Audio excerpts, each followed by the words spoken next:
আসসালামু আলাইকুম রাহমাতুল্লাহ। হ্যালো ভিউয়ার্স, অষ্টম শ্রেণীর শিক্ষার্থী বন্ধুরা, আশা করি ভালো আছো। গণিতের আরো একটি গুরুত্বপূর্ণ ভিডিওতে তোমাদের সবাইকে স্বাগতম। চল আলোচনা শুরু করি। অষ্টম শ্রেণীর গণিত 11 অধ্যায় তথ্য ও উপাত্ত সংক্ষিপ্ত প্রশ্নের উত্তর। আজকে আলোচনা করবো পর্ব 29।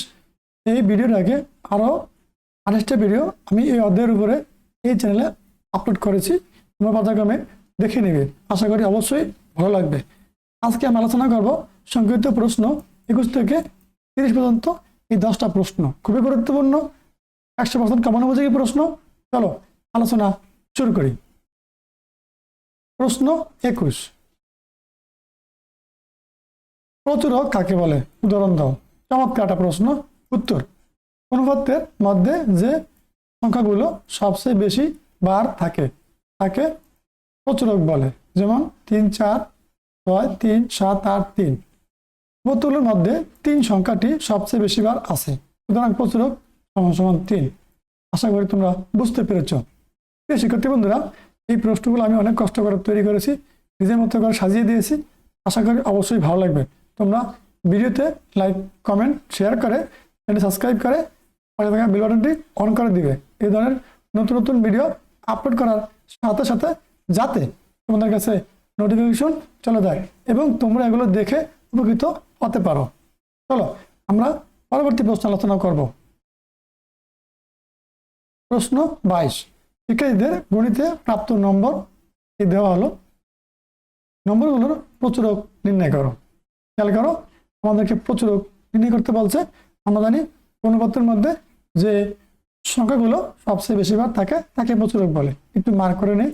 খেয়াল করো, দেখো এখানে 55, 55, 55 যে উত্তরগুলো আছে, 55 সংখ্যাটা সবচেয়ে বেশি 3 বার আছে, অন্য কোনো সংখ্যা এত বেশি বার নাই। দেখো উত্তরে কি বলছে। উত্তরকে মানের ঊর্ধ্বক্রমে সাজিয়ে পাই। দেখো এই মানগুলোকে ঊর্ধ্বক্রমে সাজিয়ে পাই। কথা অর্থ হলো মানগুলোকে ছোট থেকে বড়র দিকে সাজাইছে। সবচেয়ে ছোট সংখ্যা 40 আর সবচেয়ে বড় সংখ্যা আছে 70, এখানে সাজানো হয়েছে। দেখো মাঝখানে এই যে 40 একবার, 42 একবার, 44 একবার, 45 একবার, 48 একবার, 50 একবার, কিন্তু 55 সংখ্যাটা এখানে 3 বার আছে। 60 2 বার, তারপরে 65 আছে 2 বার, 70 একবার। বলতে 55 সর্বাধিক 3 বার আছে। খেয়াল করো, 55 সংখ্যা সর্বাধিক 3 বার আছে, সুতরাং প্রদত্ত উপাত্তের প্রচুরক সমান 55। পাশে অ্যান্সার লিখে দেবে। আশা করি তোমরা বুঝতে পেরেছ। পরবর্তী প্রশ্ন 23, আয়তলেখ কাকে বলে? খুবই গুরুত্বপূর্ণ প্রশ্ন, বারবার পরীক্ষা আসে। উত্তর: গণসংখ্যা নিবেশনকে যে লৈখিক চিত্র দ্বারা সমান্তরাল রেখার ওপর লম্বালম্বিভাবে অঙ্কিত ও পরস্পর সংযুক্ত আয়তক্ষেত্র দ্বারা প্রকাশ করা হয় তাকে আয়তলেখ বলে। আমরা গ্রাফে এভাবে দিকে আঁকি না, তাহলে x অক্ষ আর এটা হলো কি y অক্ষ, এটাকে বলে লম্বালম্বি, যে খারাপ হবে যেটা, ঠিক আছে, একে বলে আয়ত লেখ। আয়তলেখ অঙ্কনের জন্য মানে কি ছক কাগজে এক অক্ষ, যে এটা হচ্ছে এক্স, তাহলে কি এদিকে এক অক্ষ অক্ষ আঁকা হয়। এই যে এই খাড়া হচ্ছে কি y অক্ষ, বরাবর এক আঁকা হয়, ঠিক আছে। এখান থেকে শুরু হবে। এবার এক অক্ষ বরাবর শ্রেণীব্যাপ্তি, এই এক অক্ষে বরাবর নেওয়া হয় কি শ্রেণীব্যাপ্তি, আর y অক্ষে বরাবর নেওয়া হয় কি গণসংখ্যা, এদিকে নেওয়া হয় গণসংখ্যা, নিচে নেওয়া হয় শ্রেণীব্যাপ্তি, ঠিক আছে। যেটা বলছে যে y অক্ষ বরাবর গণসংখ্যা নিয়ে আয়তলেখ আঁকা হয়। এই যে চিত্রটা এরকম হবে, ঠিক আছে। মানে এই চিত্র আঁকা হবে এর ভিতরে, উপরের দিকে y অক্ষ, পাশের দিকে এক অক্ষ, এক অক্ষে বরাবর নিয়ম শ্রেণীব্যাপ্তি, y অক্ষে বরাবর নিয়ম গণসংখ্যা, সেটা তারা বলছে। চমৎকার প্রশ্ন, প্রিয় শিক্ষার্থীরা অবশ্যই ভালো করে পড়বা এটা। প্রশ্ন 24, গণসংখ্যা আয়তলেখ আকার দাগগুলো লেখো। এটা কিন্তু গুরুত্বপূর্ণ প্রশ্ন, বারবার পরীক্ষা আসে। এখন আমার দাগগুলো কি আয়তলেখ আকার তা জানবো। উত্তর: গণসংখ্যা আয়তলেখ আঁকার জন্য নিচের দাগগুলো অনুসরণ করা হয়। 1 নম্বরে সুবিধাজনক স্কেলে একটি গণসংখ্যা সারণীর শ্রেণীব্যাপ্তি এক্স অক্ষ বরাবর লেখা হয়। প্রশ্ন নাম্বার 2, এখানে একটা রোমান সংখ্যা দিয়ে দেবা, ঠিক আছে। প্রমাণ সংখ্যা হবে, আর উপরে 1 ওটা দিয়ে দেবা। 2 নম্বরে কি বলছে, সুবিধাজনক স্কেলে অক্ষ বরাবর গণসংখ্যার মান নেওয়া হয় এবং উভয় আয়াতের অক্ষের জন্য একই বা পৃথক সুবিধাজনক স্কেলে নেওয়া হয়, স্কেল নেওয়া হয়, যেটা মান নেওয়া হয়। প্রমাণ সংখ্যা 3, শ্রেণীব্যক্তিকে ভূমি ও গণসংখ্যার মানকে আয়াতের উচ্চতা ধরে আয়তলেখ অঙ্কন করা হয়। উচ্চতা মানে কি, লম্বা লম্বা খাড়া ধরে উপরের দিকে, এটা বলছে। আর শ্রেণীব্যক্তিকে ভূমি বরাবর, ঠিক আছে, এরকম। এদিকে শ্রেণীব্যক্তি আর এদিকে কি গণসংখ্যা। উচ্চতা মানে কি গণসংখ্যা। এবার দেখো আরেকটি গুরুত্বপূর্ণ প্রশ্ন, প্রশ্ন 25, পাইচিত্র কি? পাইচিত্রের কেন্দ্রে কত ডিগ্রি কোণ উৎপন্ন হয়? চমৎকার উত্তর, পাইচিত্র একটি লেখচিত্র। পরীক্ষা বারবার এমসিকিউতে আসে। অনেক সময় সংগৃহীত পরিসংখ্যান কয়েকটি উপাদানের সমষ্টি দ্বারা গঠিত হয়, অথবা একে কয়েকটি শ্রেণীতে ভাগ করা হয়। এই সকল ভাগকে একটি বৃত্তের অভ্যন্তরে বিভিন্ন অংশে প্রকাশ করলে যে লেখচিত্র পাওয়া যায় তাকে পাইচিত্র বলে। চমৎকার। পাইচিত্রের সংখ্যা এখান থেকে অবশ্যই ভালো করে মুখস্থ করে নেবা। পাইচিত্রের কেন্দ্রে 360 ডিগ্রি কোণ উৎপন্ন হয়। এই যেখানে প্রশ্ন বলছিল যে পাইচিত্রের কেন্দ্রে কত ডিগ্রি কোণ উৎপন্ন হয়, উত্তরে এখান থেকে পাইচিত্রের কেন্দ্রে 360 ডিগ্রি কোণ উৎপন্ন হয়। সেক্ষেত্রে চমৎকার, এই প্রশ্নগুলো অবশ্যই ভালো করে নিবা।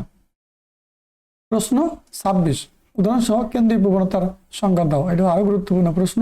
উত্তর, কেন্দ্রীয় প্রবণতা কোনো পরিসংখ্যানে বর্তসমূহ মাঝামাঝি বা কেন্দ্রের মানের দিকে পুঞ্জীভূত হওয়ার প্রবণতাকে কেন্দ্রীয় প্রবণতা বলে। দেখো এখানটা উদাহরণ দিছে, কোনো একটি শ্রেণীর শিক্ষার্থীদের বয়সের গড় হলো কেন্দ্রীয় প্রবণতার উদাহরণ। চমৎকার, এখান থেকে ভালো করে পড়ে নিবা। প্রশ্ন 27, কেন্দ্রীয় প্রবণতার পরিমাপ কয়টি ও কি কি? উত্তর, কেন্দ্রীয় প্রবণতার পরিমাপ 3টি, যথা 1 নম্বরে গড়, 2 নম্বরে মধ্যক ও 3 নম্বরে প্রচুরক। প্রিয় শিক্ষার্থী বন্ধুরা, এই যে দেখো কেন্দ্রীয় প্রবণতার পরিমাপ কয়টি কি কি, এই প্রশ্নটা শুধু তোমাদের 8ম শ্রেণীতে আছে তা না, এটা 7 বইতে আছে, 8ম শ্রেণীতে বইতে আছে, 9ম 10ম শ্রেণীর বইতে আছে। এটা এসএসসি এবং দাখিল পরীক্ষা বারবার আসা একটা প্রশ্ন। চমৎকার, ভালো করে এখন পড়ে রাখো, উপরে ক্লাসে অবশ্যই লাগবে। প্রশ্ন 28, প্রথম 10টি মৌলিক সংখ্যার গড় নির্ণয় করো। চমৎকার একটা প্রশ্ন। উত্তর, প্রথম 10টি মৌলিক সংখ্যা হলো, দেখো মৌলিক সংখ্যা শুরু হয় 2 থেকে। দেখো এখানে বলা আছে এই যে 2, ঠিক আছে, মানে একমাত্র ছোট মৌলিক সংখ্যা 2, একমাত্র জোর মৌলিক সংখ্যা তাও 2। এই প্রশ্ন পরীক্ষা বারবার আসে এমসিকিউতে। তারপরে কত আছে? 3, 5, 7, 11, 13, 17, 19, 23, 29। কি বলছে? যে গড় নির্ণয় করার জন্য বলছে সংখ্যাগুলোর সমষ্টি। এই যে 10টি সংখ্যা আছে মৌলিক সংখ্যা, এগুলোর মাঝখানে যোগ চিহ্নে বসে সবগুলো যোগ করবা। যোগ করলে আসবে কত? 129, ঠিক আছে। এবং মোট সংখ্যা কয়টা? 10টা।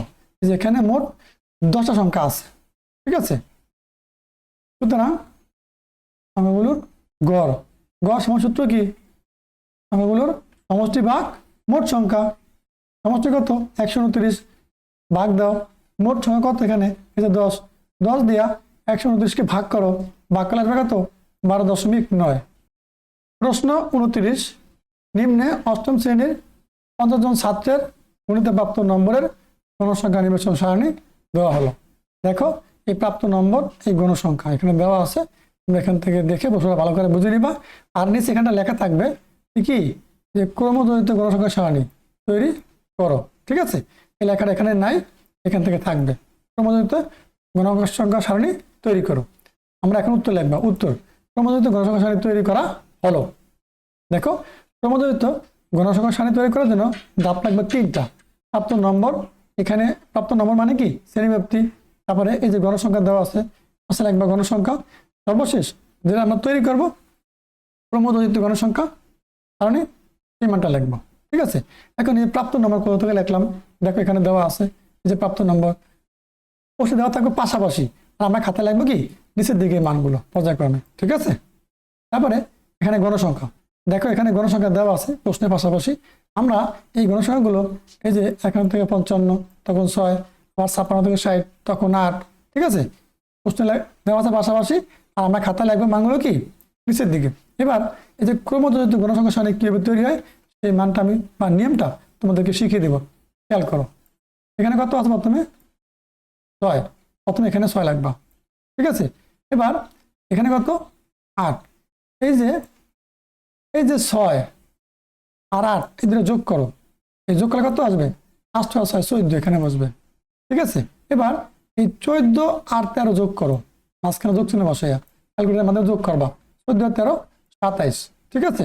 এবার এই 27 আর 10 যোগ করো, মাঝখানে যোগ চিহ্ন বসায় ক্যালকুলেটারের মাধ্যমে, 10 আর 27 37, ঠিক আছে। এবার এই 37 আর 8 যোগ করো ক্যালকুলেটারের মাধ্যমে, তাহলে 8 আর 37 যোগ করে কত আসবে 45, এটা সামনে বসবে। তারপরে এই 45 আর 5 যোগ করো ক্যালকুলেটারের মাধ্যমে, যোগ আসবে কত 45 আর 5 যোগ করলে 50 আসবে। এভাবেই ক্রমযোজিত গণসংখ্যা সারণী তৈরি করতে হয়। আশা করি তোমরা বিষয়টা বুঝতে পেরেছ। এবার আমরা সর্বশেষ যে প্রশ্ন 30 আছে তা শিখব। অষ্টম শ্রেণীর 30 জন শিক্ষার্থীর গণিতে প্রাপ্ত নম্বর নিচে দেওয়া হলো। দেখো এই নম্বরগুলো দেওয়া আছে। প্রশ্ন বলছে কি, কোনো বিদ্যালয়ে 100 জন শিক্ষার্থীর মধ্যে ছাত্রীর সংখ্যা 200 জন। এই যে 200 জন ছাত্রী আছে, এই ছাত্রীর জন্য নির্দেশিত কোন পাইচিত্রে দেখাও, মানে কি লিখিত আঁকতে বলছে। উত্তর দেওয়া আছে মোট শিক্ষার্থী 100 জন এবং ছাত্রীর সংখ্যা 200 জন। সুতরাং 100 জন আর 100 জনের জন্য উৎপন্ন কোণ 360 ডিগ্রি। একজনের জন্য উৎপন্ন কোণ কম হলে কিভাবে ভাগ, 360 ডিগ্রি বসবে উপরে আর এই 600 জন বসবে নিচে, ঠিক আছে। আর বলছে ছাত্রীর জন্য, ছাত্রী কয়জন 200 জন, 200 জনের জন্য উৎপন্ন কোণ বেশি বেশি কিভাবে গুণ হইব, 360 গুণ 200 উপরে বসবে আর এই 600 নিচে বসবে। এবার কাটাকাটি করছি, এই 0 0 কাটা আর এই 0 0 কাটা। এখন উপরে আছে কত 360 ডিগ্রি, ডিগ্রি বাদ থাকুক, 360 গুণ 2 কত গুণ করলে আসবে 720 ডিগ্রি। এই 720 ডিগ্রি আমরা যদি 6 দ্বারা ভাগ করি আসবে কি 120 ডিগ্রি। এখন এই যে 120 ডিগ্রি আসলো, এই মানটাকে পাইচিত্রে আমাদেরকে দেখাইতে হবে। খেয়াল করো, গুরুত্বপূর্ণ প্রশ্ন প্রিয় শিক্ষার্থীরা। এই যে দেখো, এই যে এখানে পাইচিত্র আছে, পাইচিত্র মানে কি এটা লেখচিত্র আঁকবা, বৃত্ত আঁকবা। এই যে বৃত্ত আঁকলাম, দেখো এটা হচ্ছে বৃত্তের কেন্দ্র, ঠিক আছে। এখান থেকে একটা কোণ তৈরি হয়েছে, ঠিক আছে। এই কোণটা মানে কত 120 ডিগ্রি। 120 ডিগ্রি পাইছি কি আমরা, এখানে যে 120 ডিগ্রি পাইছি এটাই আমাদেরকে বলছে এই পাইচিত্র আঁকছি তার ভিতরে দেখানোর জন্য, ঠিক আছে। এই পাইচিত্র আঁকলাম, পাইচিত্র মানে কি বৃত্ত লেখো, তাই বৃত্ত আঁকবা, তার ভিতরে কেন্দ্র নির্ধারণ করার পরে সাদা সাজক স্কুলের সাজক আন্দাজ করে তোমরা 120 ডিগ্রি একটা কোণ দেখায় দেবা। এই যে আমি দেখিয়ে দিলাম, ঠিক আছে, পাইচিত্র লিখে দেবা, ঠিক আছে। আশা করি তোমরা বুঝতে পেরেছো। তাহলে এই ছিল আজকে চমৎকার একটা আলোচনা, শুরু থেকে শেষ পর্যন্ত দেখো। সবাই ভালো থাকো, পরবর্তী ভিডিও দেখার আমন্ত্রণ জানিয়ে আজকে এখানে শেষ করছি। আল্লাহ হাফেজ।